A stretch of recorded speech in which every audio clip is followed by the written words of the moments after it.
Pagkatapos namin mag-picture taking dito sa arko na to, dumiretso naman kami sa museo ng magkapatid na si Juan Luna at Antonio Luna. Alam niyo ba na si Juan Luna ay magaling sa larangan ng pagpipinta at paglililok?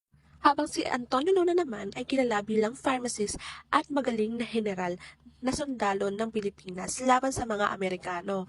Tinawag din siyang Luna Sharpshooter dahil sa talas ng mata niya sa pag-asinta ng mga kalaban. Makikita niyo naman dito ang iba't ibang mga larawan na inukit ni Juan Luna. Nakadisplay rin dito ang uniforme na ginamit ni General Antonio Luna. Sa ikalawang palapag naman, makikita mo ang kanilang silid, tulugan at ang silid ng dasalan. Dumako naman tayo dito sa San Agustin Church na mas kilala sa pangalang Pau Ay Church, ang pinakamatandang simbahan dito sa Ilocos Norte. Tinayo siya noong 1593 at hanggang ngayon maganda pa rin at marami pa rin deboto ang pumupunta dito.